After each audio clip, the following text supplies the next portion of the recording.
Welcome back to the Technology Risk Podcast.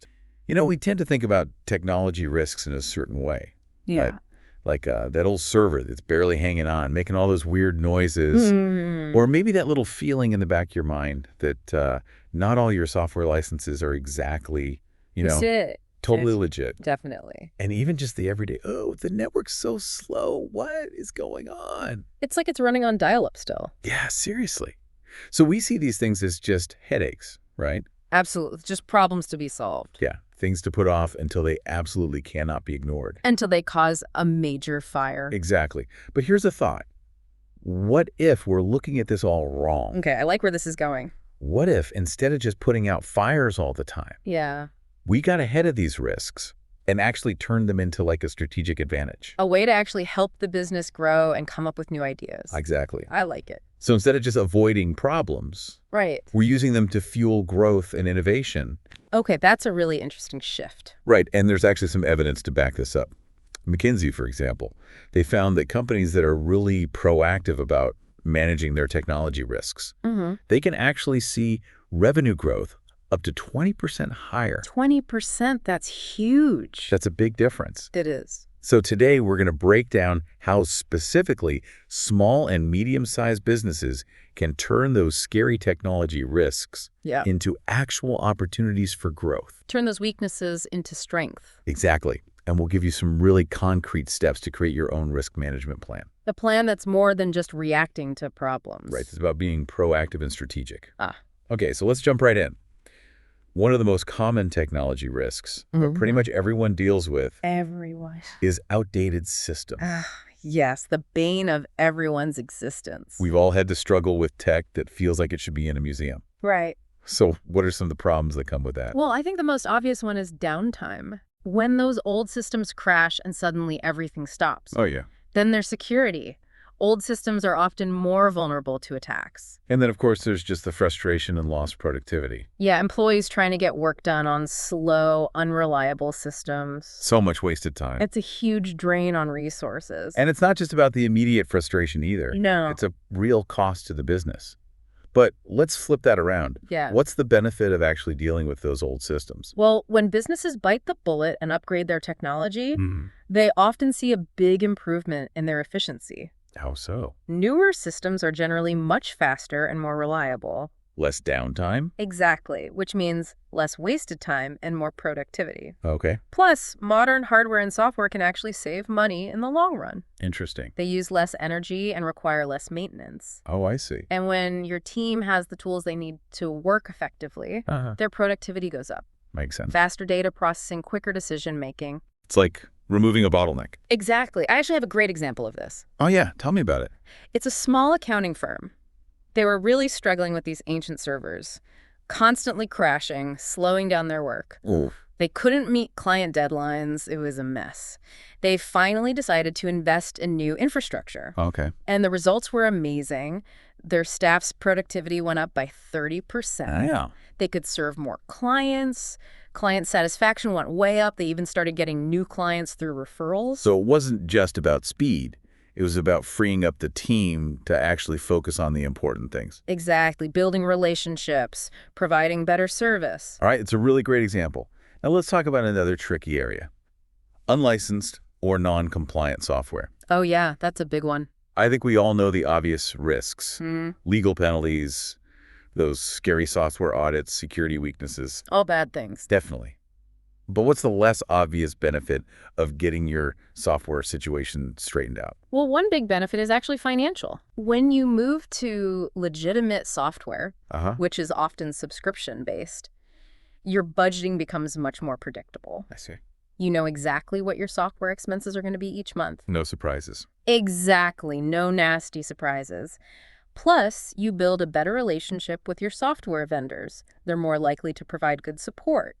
Keep your software up to date. Right. And those updates are crucial for security. Oh, yeah. Those security patches? They protect you from the latest threats. So it's like you're getting ongoing protection. Right. You're not just flying solo. That makes a lot of sense. You had an example of a creative agency that went through this, didn't you? Oh, yes. This was a good one. Tell me about it. So they were using all sorts of different design software, and they weren't really sure if all of it was properly licensed. Yeah, they were worried about legal issues and security risks. Understandably. So they made the decision to switch to a fully compliant cloud-based design suite. Okay, so everything's legit now. Everything's above board. And it's in the cloud. And it's in the cloud. So what happened? Well, first of all, the legal worries went away. Okay. But more importantly, it completely changed how they worked together. Because it was cloud-based, multiple team members could work on the same projects at the same time. Oh, wow. So no more back and forth emailing files. No more bottlenecks. It was much more efficient. And this actually helped them attract better clients. Clients who valued that kind of collaboration and professionalism. So it's amazing how fixing a potential problem actually opened up new opportunities. It did. All right, let's move on to another big one. Okay. Inefficient network design. Oh, yeah, that's a killer. What are some of the signs that your network needs help? Well, the most obvious sign is slow performance. Everything takes forever. It's so frustrating. And then you start getting impatient and you click things multiple times. And then it crashes. Exactly. So slow performance. Slow performance. We're also more vulnerable to cyber attacks. If the network isn't set up properly. Exactly. And then there's scalability. As your business grows, you need a network that can keep up. That can handle more users, more data. Right. If your network can't scale, you're going to be stuck. It's like trying to run a marathon with your shoelaces tied together. That's a good analogy. So what's the potential upside of investing in a better network? Well, a well-designed modern network can make everything so much faster. Okay. Data transfers happen quickly. Employees can access what they need instantly. And it also allows for better security measures. Like what? One important thing is network segmentation.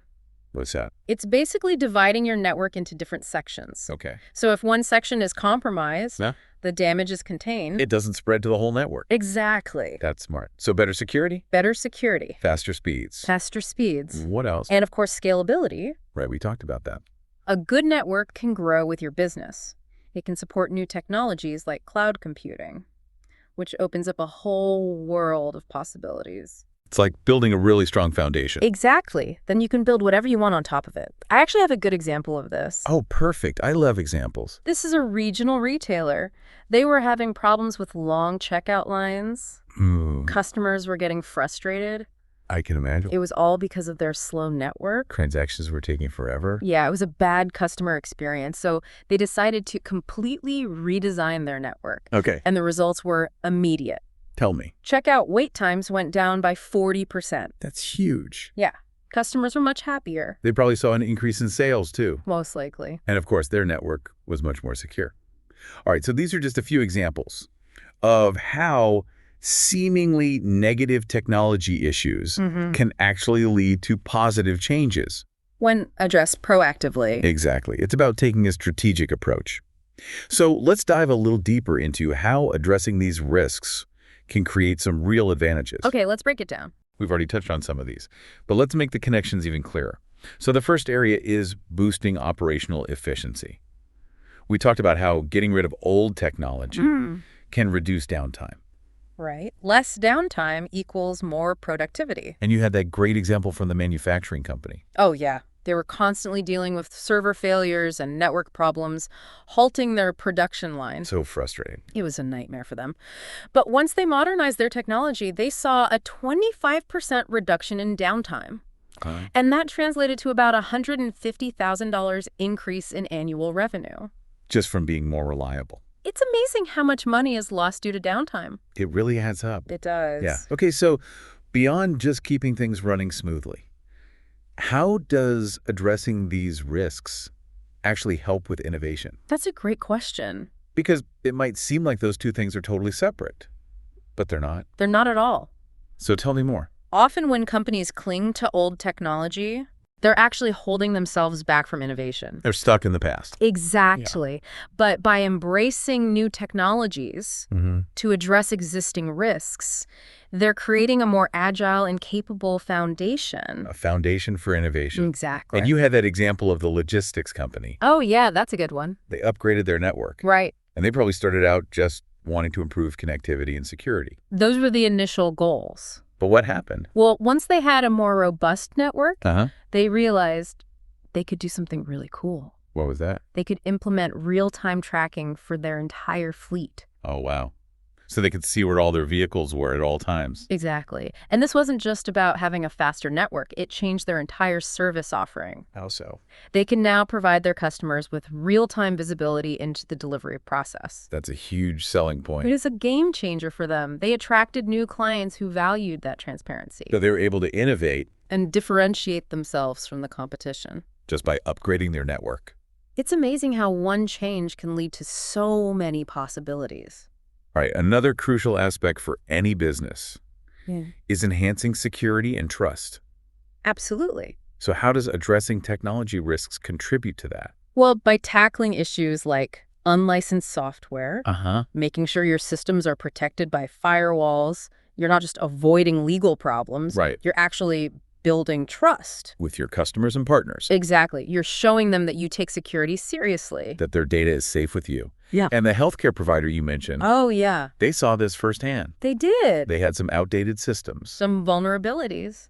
And once they fixed those issues and could prove that they were committed to security and compliance. Which is obviously crucial in healthcare. Absolutely. They actually gained new patients. Because of their strong security practices. So it became a competitive advantage for them. Security and trust are everything these days. They really are. Okay, so we've talked about efficiency, innovation, security, and trust. How does all of this ultimately affect a company's competitive position? Well, when you consistently address technology risks, you set yourself apart from your competitors. You're more reliable, You're more innovative. more secure. You offer a better customer experience. And that e-commerce business you talked about, Oh, yes. we're a perfect example of this. They realized that their old technology was holding them back. They couldn't process online orders efficiently. They couldn't manage their inventory properly, so they invested in upgrading their infrastructure. And they were able to offer faster, more reliable online ordering and shipping. Customers love that. They do. And as a result, they were able to grow their market share and outperform their competitors. So addressing those underlying risks Right. was a key factor in their success. It was. All right, this is all great, but let's get practical. Let's do. How can a small or medium-sized business owner actually create a strategic risk management plan? What are the steps? Well, the first step is to identify and prioritize your technology risks. Sounds logical. You need to know what you're dealing with. So how do you do that? Well, one way is to conduct regular technology audits. Like a checkup for your technology. Exactly. You take inventory of your hardware, software, network security, and then you need to prioritize those risks. Okay. How do you prioritize? You ask yourself two questions. What's the potential impact if this risk becomes a reality? And how urgent is it to address this risk? So you focus on the things that could cause the most damage. Right. And the things that are most likely to happen soon. Okay, so you've identified and prioritized your risks. What's next? The next step is to align your risk management efforts with your overall business goals. Make sure it's all connected. Exactly. So how do you do that? Well, you need to make sure that addressing each risk is actually helping you achieve your business objectives. Whether that's growth, innovation, compliance. It's about being strategic, not just reactive. Don't just fix things for the sake of fixing them. Make sure it all ties into the bigger picture. Okay, so you know your risks, you know how they connect to your goals. Now, how do you actually put a plan into action? Well, that's step 3, developing actionable roadmaps. For each risk. For each priority risk. Okay. You need to outline the specific steps to mitigate or eliminate that risk. Like a to-do list. Kinda. But more detailed. So what should these roadmaps include? Well, they need to clearly assign responsibilities. Who's doing what? Exactly. Then you need to set realistic timelines. When will each step be completed?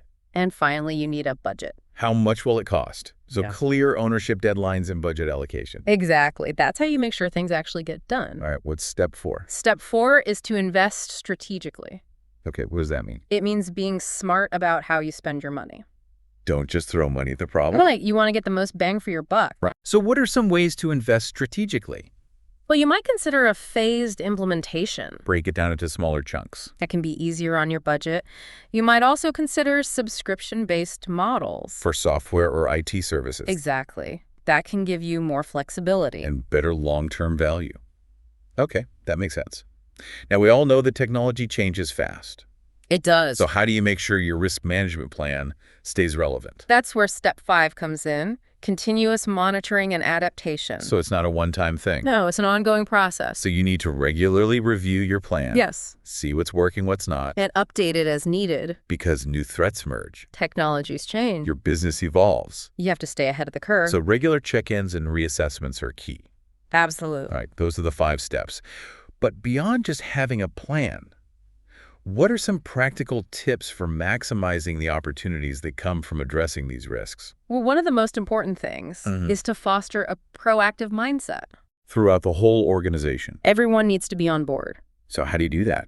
Well, you need to encourage your team to see risks, not just as problem. But as opportunities. Exactly. Opportunities for improvement and innovation. How do you encourage that kind of thinking? It starts with communication and education. Explain to your employees why it's important to be proactive, celebrate successes, and don't be afraid to involve your technology partners. Your vendors? Yes, they can be a great source of ideas and solutions. So leverage that expertise. What's another practical tip? Involve everyone in the process. Don't just leave it to the IT department. Right, make it a company-wide effort. Integrate risk awareness into your culture. Make it part of your DNA. So everyone's looking out for potential problems. And reporting them early. Before they become big disasters.